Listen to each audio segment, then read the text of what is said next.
want to thank everybody for joining us today. You're in for a treat. Your presenter today is Dr. Tracey Jones.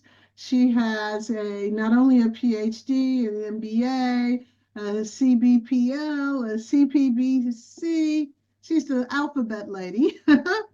Dr. Jones is a seasoned executive leadership expert and coach, and she has over 3 decades of experience spanning military service, Fortune 500 leadership, defense contracting, business consulting. In other words, you're in for a treat. She is a former U.S. Air Force officer, and she has held high-level leadership positions in corporations and government sectors. As a founder of her company T3 Solutions, Dr. Jones specializes in leadership development, strategic growth, crisis management, and followership research. She consults with Fortune 500 companies, government agencies, nonprofits, and small businesses. She also serves as president of Life Management Services Incorporated, a premier publisher in leadership and motivational material. She collaborates with legendary thought leaders such as Dr. Ken Blanchard, Zig Ziglar, Jim Rohn, and Brian Tracy. Zig Ziglar is one of my favorite. I think I grew up on him when I was in the sales business. Her expertise has been featured in Forbes, Fox News, ABC News Radio, HR.com, and numerous industry publications. Without any further ado, I am bringing to you Dr. Tracey Jones, and she's going to talk to you about fellowship. Take it away, Dr. Jones. Thank you, Thomasina, for that tremendous introduction. And Tim, it's so good to see you again, brother. And Steve, hi. Dr. Jolly, Liz, thanks for bringing everybody over. I'm watching the clock. I know we have a short amount of time, and I also want to make sure that we have some time for some questions at the end. So as Thomasina said in her fabulous interview with me, the main topic that I want to talk about today is the tremendous power of followership. This is what I have studied for the last 15 years. It's what my next book is coming out on. And it's really, after so many years of being in leadership, leading other people, it's really my passion, because I think we need to really reverse the lens on leadership and look at followership. And I want to tell you about how I landed so deep in followership. And I put the tagline, "What great followers know, do, and inspire," because all of us are leaders in many different ways, shapes, or form. And all of us are incredibly aware that without tremendous followers, we are nothing. Without tremendous family members, siblings, teachers, parents, it's all about the people that pour into us as well as us pouring into other people. So how this happened, why followership? You're like, Tracey, what about followership? Well, to be honest with you, I got sick of reading about leadership. Okay, it was kind of one of these things where, oh, bad leader, oh, rotten leader. And I'm like, yeah. There's so many books on what makes a bad leader. There's so many differing theories on what makes, what's the most important trait of a leader. And you know how there are so many different styles of leadership? I know Dr. Jolly has been in the CPBL with us. There's servant leadership, situational leadership, Vroom Django, path goal theory, Fiedler's contingency. Do you know what? There are as many theories and styles of followership as they are as leadership. And guess what? The followers outnumber the leaders probably 100 to 1. That's why we study followership. Okay, so we talk a lot about leadership, but the reality is probably 98% of our lives are spent following the rules, regulations, societal norms, errands for honey-do list, as well as our stockholders, our clients, our customers, our faith. It's all about following. And followership is not passive, it's purposeful. When I started talking about followership about 10 years ago, I would have some people bristle like, well, that's kind of subservient, or that's, we're not that, we're powerful. And I'm like, followership isn't passive. Followership, when done right, is the most powerful force in the entire universe. And we're going to talk about that. Robert Kelly, the book that changed my life 10 years ago. I was at a really low point of my life, professionally and personally. And somehow this book, I still have no idea how I came across it, but I found it. It's called The Power of Followership by Robert Kelly, and it is the gold standard for followership. And I kept thinking, in all the things I've done throughout my life, I've had a little bit of success, but I've had a lot of failures, and I've had a lot of things where I tried so hard and I thought I built the right team, but it never really worked out. I couldn't keep them. They weren't who I thought they were. In the end, it just I'd always wind up the lonely leader. And I thought, listen, something's got to give. My heart is pure. I'm not stupid. I have to figure this out. And that's when this book, and all of a sudden I was like, wow, okay, I get it. He laid the foundation for followership, and let's build on it. And this is a pitch for CBBL, Jim Peterson. For those of you that take that course, we do have one of the modules that we do really dive deep into followership, which is always a really great tool for leaders. Okay, so I want to share with you real quickly. Kelly talks about 7 modes of followership. Okay, just like there are different modes of leadership, there are different power bases of leadership. I want to talk about the 7 modes of followership. And why do I want to do that? Because there is one big question all of us have to ask ourselves. And that question is, why? Why would anybody want to follow me? Why would anybody want to follow my mission or my values or my vision statement? Why do I follow somebody else? Why do I follow a football team? Why do I follow a faith paradigm? Why do I follow? And so we really have to unpack, because I love it. As I grew up I was born in the 60s, child of the 70s, fun times in the 80s. And I remember in the 70s, it was always kind of like different strokes for different folks. And so just like there are no two people alike, everybody has a very unique reason why they follow certain things, people, institutions, religions, political figures, you name it. And I'm going to break them down into the 7 main modules. Okay, so here is the first one. We're going to just touch on these very briefly. And this is a book that I'm writing, and it's coming out in August. So you guys are getting the early preview snapshot of it. Number 1, people are going to follow because they're mission magnets. They feel that resonation, that draw of the mission. Number 2, they're going to fall in love with the organization. They're going to be organizational champions. Number 3, they're going to be craftsmen of excellence. Okay. Number 4, tribal ally. They want the camaraderie of the collective efficacy of the team. Number 5, strategic earner. They're in it because they are trying to build wealth and power. Ain't nothing wrong with that. Number 6, the emerging leader. They are in the status of followership because they hope to grow up someday and be a leader. And number 7, we have the reluctant responder, which is somebody that follows. They're very passive and they're just trying to stay out of trouble and not run afoul of the leader. So we'll talk about them because that's a lot of people's followership style. Okay. First of all, the mission magnet. This person's purest motivation is they are drawn to a compelling leader or cause. I think about my days in the military. To support and defend the Constitution against all enemies, and foreign and domestic. It doesn't not get any more compelling or universal than that. That is why people join the military, for something greater than themselves. This is why people do a lot of nonprofits where they put the needs of others over the needs of themselves. So you're going to get people that follow you or your mission or your organization because the cause. Maybe it's helping people out of a status of addiction. Maybe it's teaching people from war-torn countries that entrepreneurship, maybe it's going into prison and reading books and teaching them that you can develop your leadership chops. But whatever it is, there's something about that mission that is going to resonate with their follower, and they're going to go, I'm all in with this. Okay. Their superpower is they are loyal to the vision and clarity. They're dialed in. Okay, we have to watch out for the fact, there's a duality to all of us. We can be so pure of heart, but boy, we can be so biased and stupid sometimes, can't we?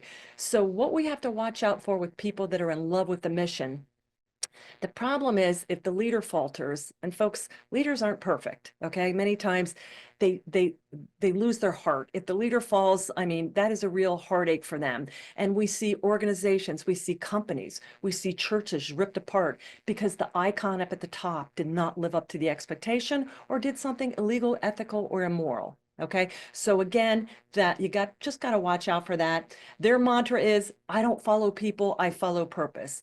You can swap out the leader, But as long as the organization or the institution or the enterprise stays on mission point and does not have mission scope creep, they are all in it.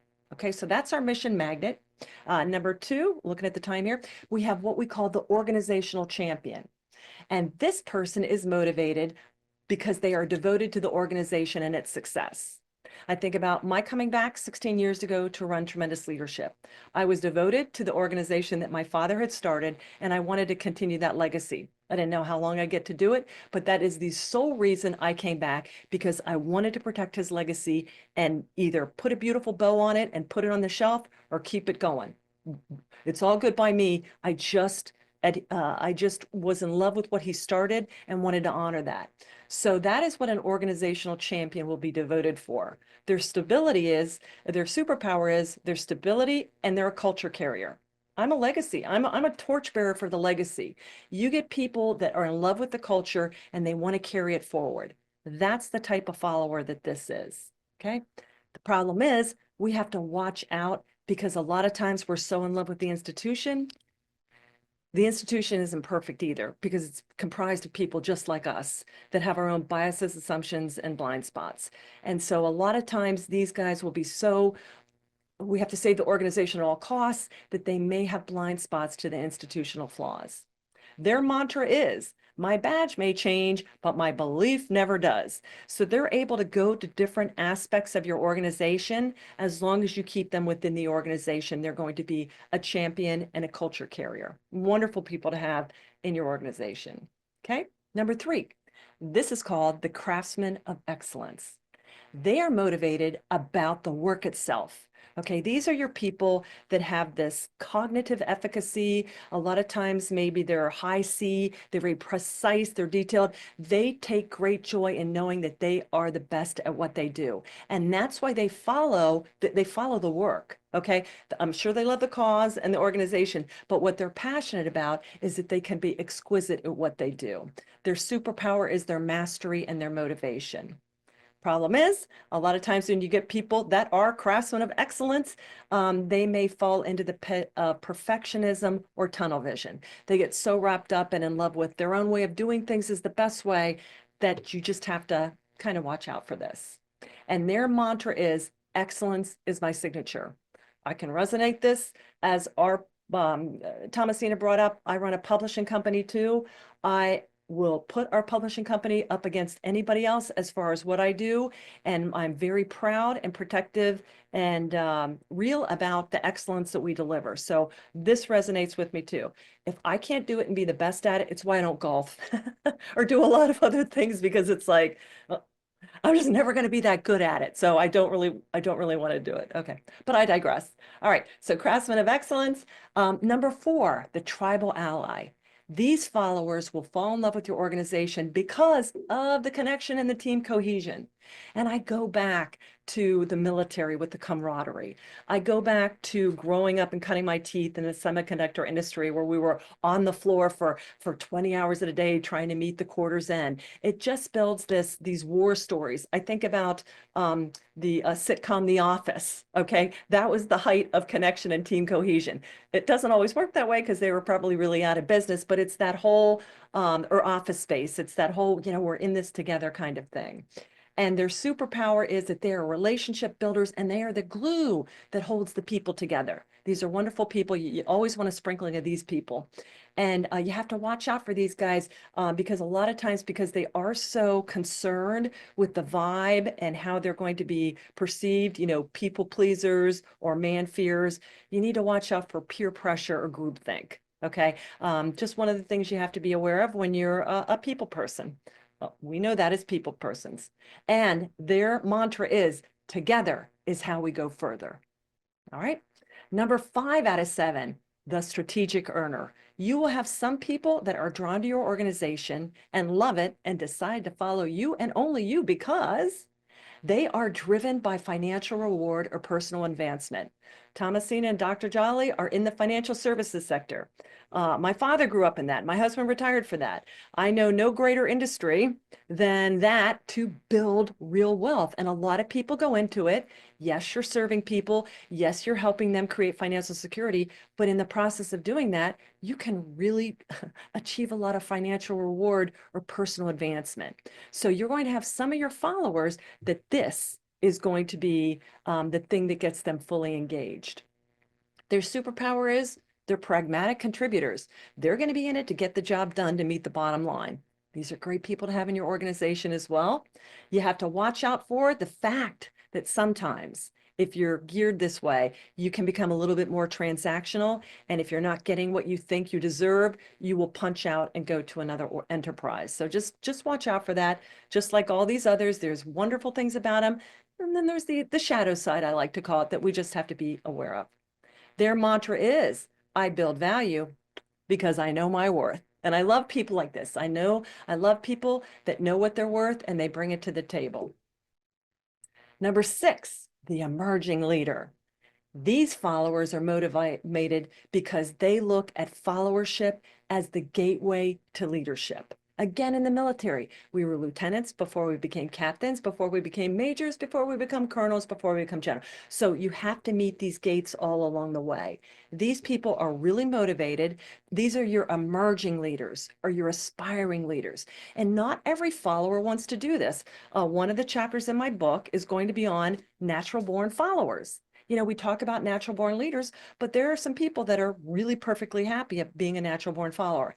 However, the emerging leader, they have the drive and the desire to be the next greatest version of themselves. Okay, their superpower is they're growth minded. They take initiative. They're going to be co-leaders. They're going to want to be with you. They're going to want to follow in your footsteps, bring them under your wing. But watch out. Sometimes if they don't feel like they're being promoted fast enough or brought up the chain fast enough, they can get impatient and they can get competitive, unfortunately.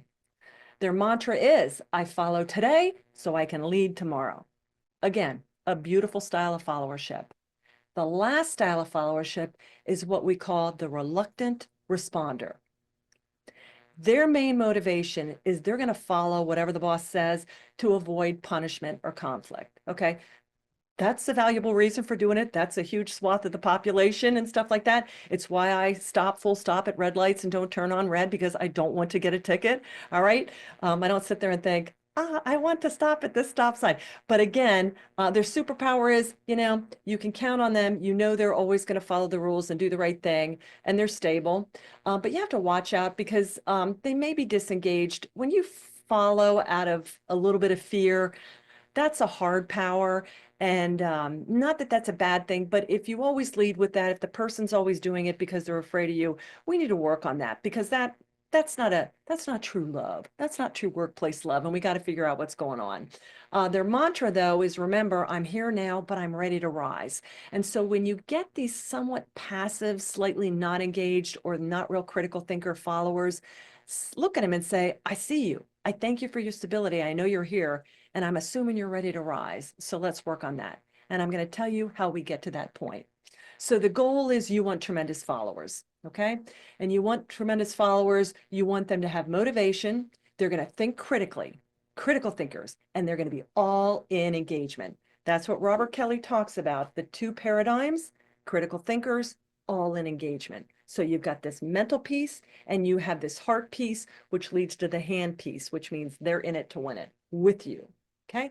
They're superpower. They're purposeful. They're passionate and they're precise. They always do. So they're a beautiful blend of a lot of the best traits of the previous 7 followership styles. Okay. What you need to watch out for with these people, if you have leaders that are not secure, these kind of followers are going to intimidate them. Okay, they're going to threaten them. I know all of you have seen this happen.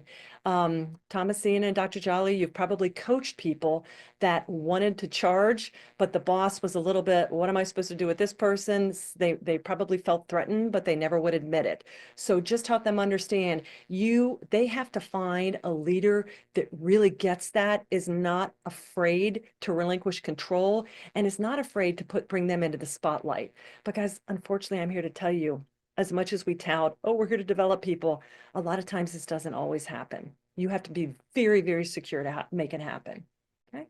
And then lastly, their mantra is lead on, legend. You want these people because they're going to look at you and say, you have my support, lead on, legend. And there's nothing better than that. Okay. So just real quickly, to use this as a coach or a leader, think about this. What mode are you in today? Okay. And you'll be in different modes depending on what leader or what part of your life, whether it's family, whether it's spiritual, whether it's professional. Just like I put on different leadership hats, I put on different followership hats. Okay. And you can check in with your team. Hey, what's really motivating you? Spread out these 7 paradigms and ask them, where do you really see what really does it for you? They'll tell you. And it helps you unlock disengagement by finding hidden purpose. A lot of times they will have a sense for what they want, but they may not be self-aware enough to articulate it to you or courageous enough. This can really be a great starting point to help you unpack it. And it can be a wonderful frame for work for empowerment. And lastly, there's a free online test you can take to find out what kind of follower you are. I love me some free online tests. Okay. So just wrapping it up as a final thought, followership isn't beneath leadership. It's the foundation. Okay. And I always tell people, if followership is beyond you, beneath you, leadership is beyond you. It ain't going to happen. We all start at the bottom. Choose to be a tremendous follower. You know, every time I tell people, if you want a better leader, be a better follower. If you are sitting there tearing down your leader, that is untremendous. And that is a reflection because the follower you are today determines the leader you're going to be tomorrow. And I love, this is a quote from The Power of Followership. Without his armies, Napoleon was just a man with grandiose ambition. We cannot get it right without the right people.